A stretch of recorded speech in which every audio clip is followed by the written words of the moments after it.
소원을 들어주는 깨금나무.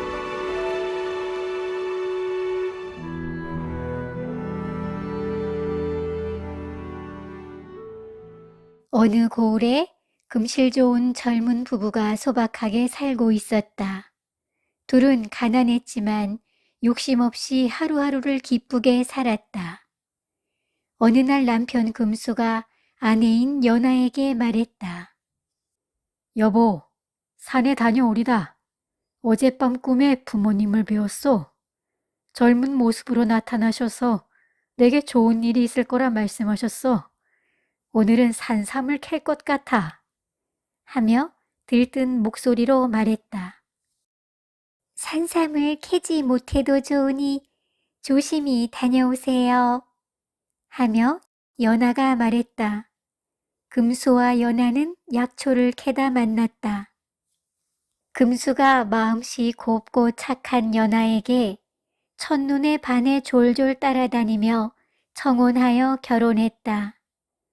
둘 다 부모님을 여의었지만 효심이 극진하여 고을 어르신들을 그냥 지나치는 일이 없었다. 금수와 연아는 고을 어르신들의 논이며 밭일을 품삯 없이 도와주고 산에서 나는 나물과 약초를 캐면 어른들과 나누었다. 그리하여 고을 노인들은 금수와 연아를 자식처럼 아끼고 사랑했다. 금수는 콧노래를 부르며 산에 올랐다. 오늘은 좀 더 깊은 골짜기를 가보자. 산삼을 캘 것만 같으니 말이야. 하며 깊은 산속으로 향했다. 한참을 돌아다니는데 갑자기 먹구름이 몰려오기 시작했다. 아니, 갑자기 날씨가 왜 이렇게 어두워지는 거야? 금방이라도 비가 내릴 것 같네. 아이고 참. 말이 끝나기가 무섭게 번개가 치더니 폭우가 쏟아지기 시작했다. 앞이 보이지 않을 정도로 쏟아지는 폭우를 피하고자 금수는 나뭇가지를 헤치며 정신없이 걸었다. 금수는 혼자 중얼거렸다. 아니, 좋은 꿈을 꾸었는데 이게 무슨 날벼락이지? 아버지, 어머니, 이러다 길을 잃겠습니다. 부디 저를 도와주세요. 그때였다. 갑자기 벼락이 크게 내리쳤다. 그러더니 커다란 나무가 비탈로 쏟아지는 거센 물살에 떠내려갔다. 금수는 비탈에서 쓸려 내려가지 않기 위해 나무를 안고 안간 힘을 썼다. 쏟아지는 폭우에 돌멩이들과 나뭇가지들이 연실 쓸려 내려갔다. 한참이 지나자 비가 그치고 하늘이 맑기 시작했다. 금수는 초주검이 되어 간신히 몸을 일으켜 세웠다. 그러고는 주변을 두리번거렸다. 지고 온 지게며 낯을 찾기 위해서였다. 하지만 폭우에 쓸려 내려가 찾을 수가 없었다. 금수는 힘없이 걷기 시작했다. 그때 금수 앞에 작은 나무가 뿌리가 뽑힌 채 흙더미에 묻혀 있었다. 금수는 그 어린 나무가 가여운 생각이 들었다. 아유, 너도 이 폭우로 간신히 살아났구나. 꼭 내 모습 같구나. 이렇게 만난 것도 인연인데 내가 너를 잘 키우마. 하며 흙 속에 묻혀있던 그 어린 나무를 정성스럽게 들고 집에 도착했다. 그 후 금수는 그 어린 나무를 마당에 심어놓고 정성껏 보살폈다. 이 어린 나무는 다른 나무들보다 빨리 자랐다. 금수는 이 나무가 보통 나무가 아니라고 생각했다. 얼마 되지 않아 나무에서 열매가 주렁주렁 열리기 시작했다. 참으로 신기하도다. 어찌 몇 달 만에 열매가 열릴 수 있단 말인가. 이건 분명 부모님께서 주신 선물일 거야. 어디 열매를 하나 따서 먹어볼까? 하며 도토리같이 생긴 열매를 하나 따서 손바닥에 올려놓았다. 그러고는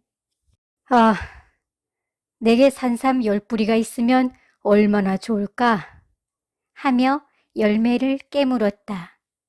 그러자 열매에서 깨금 하는 소리가 나더니 금수 앞에 산삼 10뿌리가 생겨났다. 금수는 눈을 비비며 산삼을 바라보았다. 정말 산삼 10뿌리였다. 아니, 이게 어떻게 된 일이야?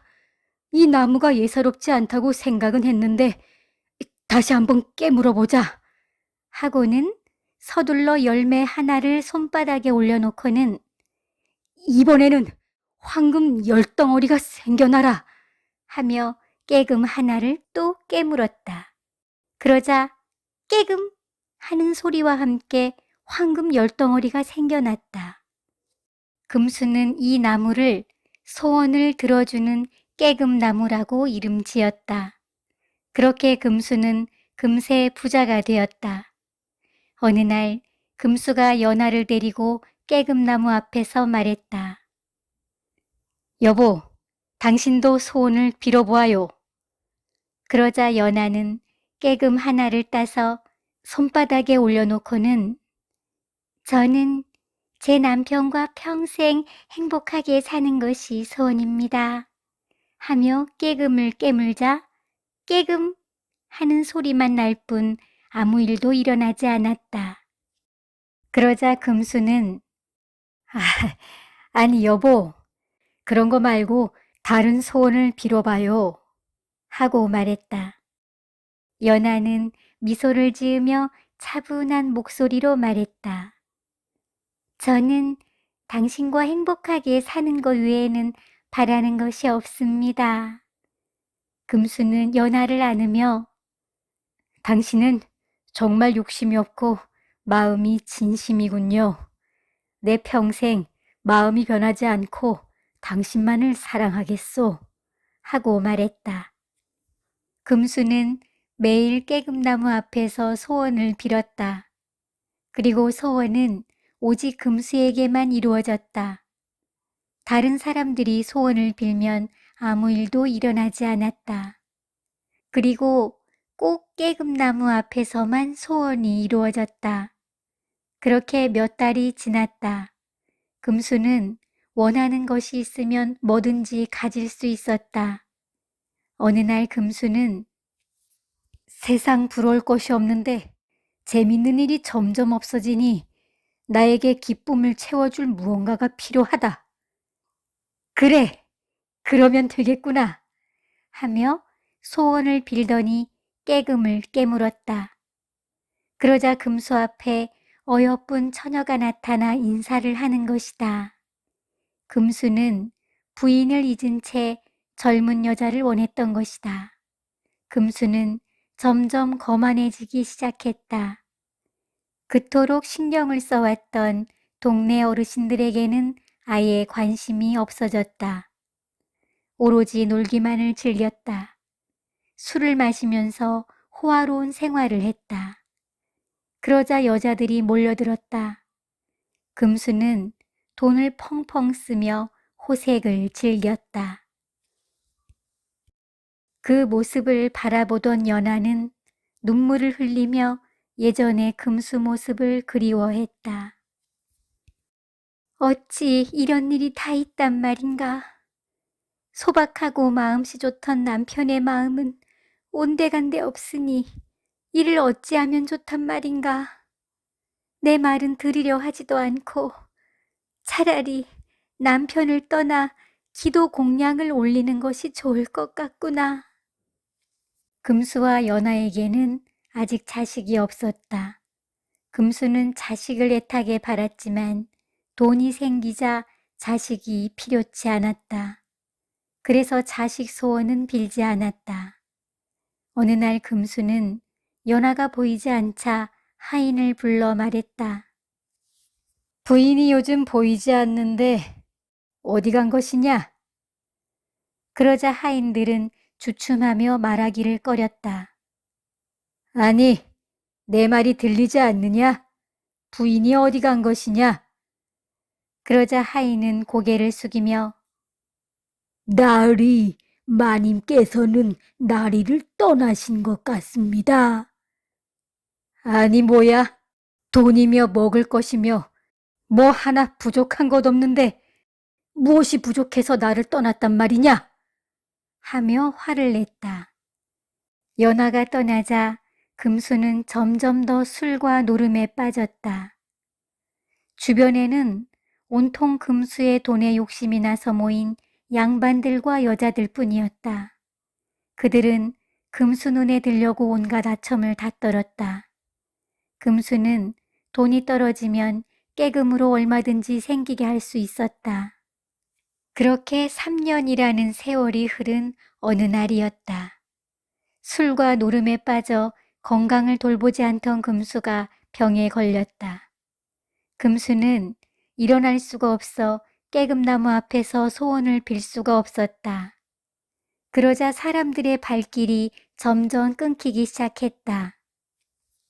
연하는 조용한 산사에서 매일 금수를 위해 공양을 올리고 밤낮 가리지 않고 기도를 했다.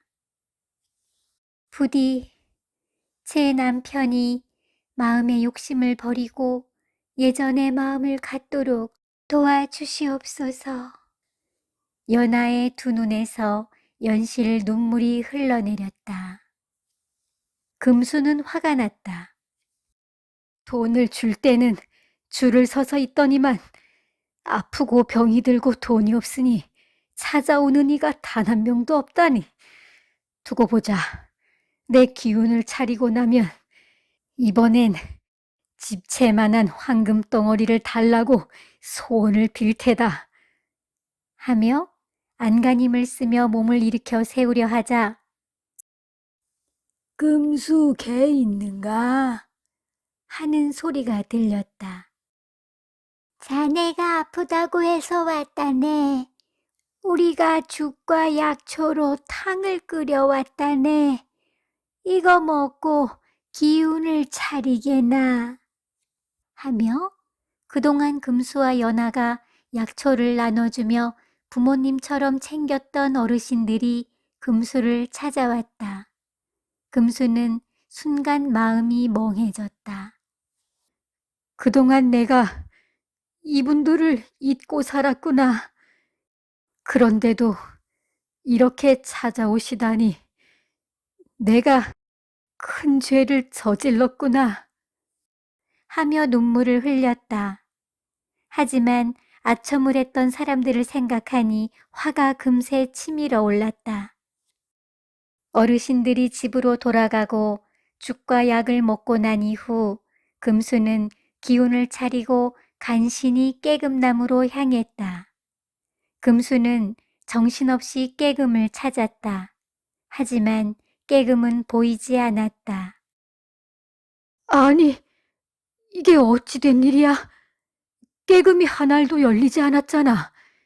이맘때가 되면 주렁주렁 열렸어야 할 깨금이 한 알도 열리지 않다니 이게 어찌 된 일이야? 하며 깨금나무 이곳저곳을 살폈다. 그때 작은 깨금 한 알이 보였다. 금수는 깨금 하나를 손바닥에 올려놓았다. 그러고는 소원을 빌려고 눈을 감았다. 그때 연하가 손바닥에 깨금을 올려놓고는 저는 제 남편과 평생 행복하게 사는 것이 소원입니다. 하며 수줍게 웃던 모습이 떠올랐다.